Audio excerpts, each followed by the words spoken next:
किसी गांव में एक किसान के पास एक बहुत प्यारी सी गाय थी जिसका नाम देवकी था। परंतु वो किसान बहुत ही जालिम था। वो देवकी गाय को बहुत मारता था। किसान पूरा दिन उस गाय का दूध निकालता रहता था और फिर भी देवकी गाय को बहुत मारा करता था। बेचारी देवकी गाय अपने मालिक से बहुत ज्यादा परेशान थी। हाय रे, ये किस जन्म की पाप की सजा मिल रही है मुझे, जो मुझे इतना जालिम मालिक मिला है। मैं इसको कितना दूध देती हूँ, फिर भी यह मेरी फिक्र नहीं करता। मुझे इतना कम भोजन देता है और ऊपर से मुझे इतना जोर जोर से मारता है। मुझे बहुत दर्द होता है, लेकिन इस जालिम किसान पर कुछ भी फर्क नहीं पड़ता। पता नहीं इसकी इंसानियत कहाँ मर गई है। परंतु देवकी गाय ने अब यह फैसला कर लिया था कि अब वो ऐसी जिंदगी और नहीं गुजारेगी। बस अब और नहीं, मैंने अब फैसला कर लिया है। मैं अब इस किसान के साथ बिल्कुल नहीं रहूंगी। अपना पूरा जोर लगाकर आज रस्सी तोड़ दूंगी और फिर यहाँ से भाग जाऊंगी हमेशा के लिए, और फिर कभी दोबारा लौटकर यहाँ नहीं आऊंगी। फिर देवकी गाय ऐसा ही करती है। देवकी गाय अपना पूरा जोर लगाती है और आखिरकार वो रस्सी टूट ही जाती है। देवकी गाय किसान के पास से भाग जाती है। भागते भागते गाय घने जंगलों में पहुंच जाती है। तभी जमीन पर पड़ा हुआ एक नुकीला कांटा देवकी गाय के पैर में घुस जाता है और बेचारी गाय जख्मी होकर जमीन पर गिर जाती है और दर्द के मारे करहाने लगती है। बहुत दर्द हो रहा है, मुझे बहुत दर्द हो रहा है। ये इतना नुकीला कांटा मेरे पैर में घुस गया, मेरा तो खून भी निकल रहा है। कोई है यहाँ पर, कोई है? मेरी मदद करो, कोई मुझे बचाओ। बेचारी मासूम गाय बहुत तकलीफ में थी, परंतु उसकी आवाज सुनने वाला वहाँ पर कोई भी नजर नहीं आ रहा था। तभी अचानक रानो चिड़िया वहीं से गुजर रही थी। रानो चिड़िया उस बेचारी जख्मी गाय को देख लेती है। अरे बाप रे, ये इस बेचारी गाय को आखिर क्या हुआ है? इसका इतना खून क्यों निकल रहा है? लगता है ये जख्मी हो गई है। मुझे इसकी अभी मदद करनी चाहिए। ऐसा कहकर रानो चिड़िया उस गाय के पास आकर बैठ जाती है। चिड़िया, मेरी मदद करो, मेरे पैर में बहुत दर्द हो रहा है। एक नुकीला कांटा मेरे पैर में घुस गया है, जिसकी वजह से मेरा खून बह रहा है। मेरी मदद करो चिड़िया, मेरी मदद करो। गाय बहन, आप बिल्कुल चिंता मत करिए। मैं अभी डॉक्टर तोताराम को बुलाकर लाती हूँ। वो आपकी चोट को देखकर आपकी टांग की पट्टी कर देंगे, फिर आप बिल्कुल ठीक हो जाएंगी। आप घबराइए मत।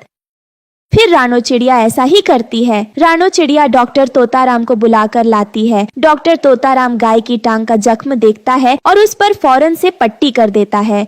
गाय बहन, अब आप बिल्कुल ठीक हैं। घबराने की कोई जरूरत नहीं। मैंने आपके जख्म की पट्टी कर दी है। कुछ दिनों में ये जख्म ठीक हो जाएगा। रानो चिड़िया और तोताराम भैया, आप दोनों का बहुत बहुत शुक्रिया। आपने मेरी बहुत मदद की है, नहीं तो मुझे बहुत जोर की चोट लग गई थी। परंतु गाय बहन, आप ये बताइए कि आप ऐसा क्या कर रही थी जो आपको कांटा लग गया और आपको दिखा भी नहीं? रानो चिड़िया, मेरा मालिक एक किसान है, परंतु वो किसान बहुत जालिम है। वो दिन भर मेरा दूध निकालता है और मुझे खाने को भी कुछ भी नहीं देता और उल्टा मुझे मारता भी है। इसलिए मैंने सोचा कि उसको छोड़कर मैं जंगल में भाग जाऊंगी। जब मैं भाग रही थी तो ना जाने कहां से ये कांटा मेरे पैर में घुस गया और मैं जख्मी हो गई। वो तो आज आप सही समय पर आ गई।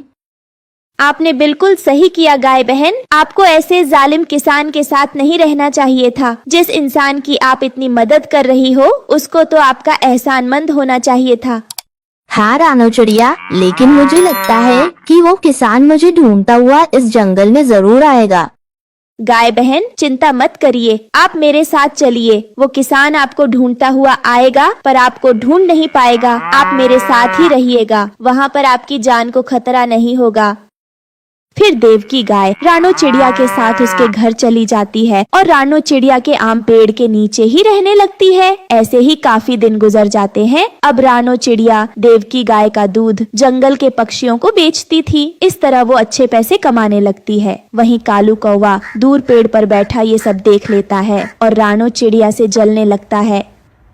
अरे वाह, इस रानो चिड़िया की तो इस गाय से बड़ी अच्छी दोस्ती हो गई है। हमेशा ये दोनों साथ ही नजर आती हैं। रानो चिड़िया बहुत चालाक है, हमेशा सबको अपना दोस्त बनाकर उनसे फायदा उठाती है, पर ज्यादा दिन नहीं। मैं इस रानो चिड़िया की ये खुशी जल्द ही छीन लूंगा।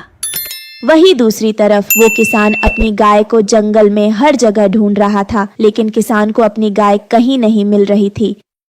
अरे ना जाने ये नाशपीती गाय मेरी रस्सी तोड़कर कहाँ भाग गई। 2 दिन से ग्राहक मेरे घर पर आ जा रहे हैं, परंतु मैं उन्हें दूध नहीं बेच पा रहा हूँ। इस गाय को एक बार ढूंढ लूं, फिर इसे ऐसा मारूंगा कि इसकी अकल ठिकाने आ जाएगी। तभी उस किसान को वो कालू कौवा मिलता है।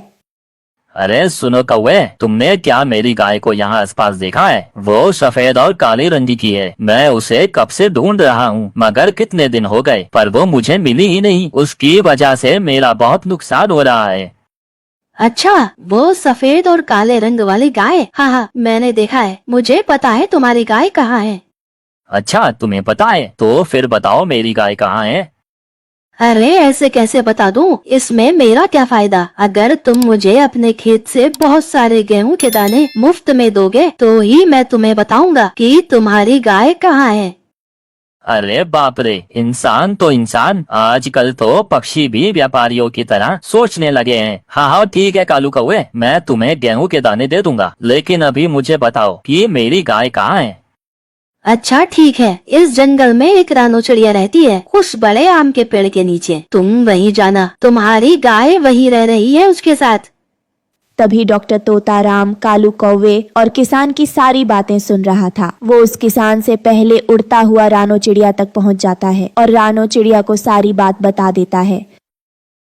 रानो बहन, देव की गाय, जल्दी चलो यहाँ से, नहीं तो आपका मालिक किसान आता ही होगा। वो आपको पकड़कर ले जाएगा और फिर आपको बहुत मारेगा। मैंने अभी उसे कालू कौवे से बात करते हुए देखा है। आपके पास समय बहुत कम है।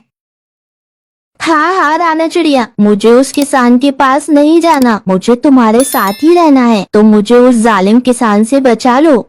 देव की गाय, तुम घबराओ नहीं, चलो जल्दी से यहाँ से कहीं और चलते हैं, इससे पहले को वो किसान यहाँ पर आ जाए। फिर क्या था, रानो चिड़िया और देव की गाय वहाँ से फौरन निकल जाते हैं। कुछ समय में जब किसान पूरे जंगल में आम का पेड़ ढूंढता हुआ वहाँ पर पहुँचता है तो न उसे वहाँ रानो चिड़िया मिलती है और न ही उसकी देव की गाय। किसान को अब कालू कौवे पर बहुत गुस्सा आता है। अरे मूर्ख पक्षी, मुझे बेवकूफ बनाया, एक इंसान को बेवकूफ बनाया, उल्टा मुझसे गेहूं के दाने भी मांग रहा था, मुझसे झूठ बोला। अब देखो मैं इस कालू कौवे के साथ क्या करता हूँ।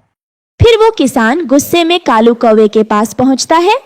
अरे क्या हुआ किसान भाई, मिल गई ना तुम्हारी गाय? अब चलो, मुझे गेहूं के दाने दे दो। हाँ मेरे दोस्त, तुम्हारी वजह से ही तो मुझे मेरी गाय मिली है। चलो मेरे साथ, मैं तुम्हें गेहूं के दाने देता हूँ। फिर कालू कौवा किसान के साथ साथ उसके घर की तरफ जा रहा होता है, परंतु घर पहुँचते ही किसान कालू कौवे को एक पिंजरे में बंद कर देता है। आया भला मुझसे गेहूं के दाने लेने वाला कौवा, एक तो मुझसे झूठ बोला, ऊपर से गेहूं के दाने भी मांग रहा है। अब जिंदगी भर तू इस पिंजरे में कैद रहेगा। तेरी मुझसे झूठ बोलने की यही सजा है।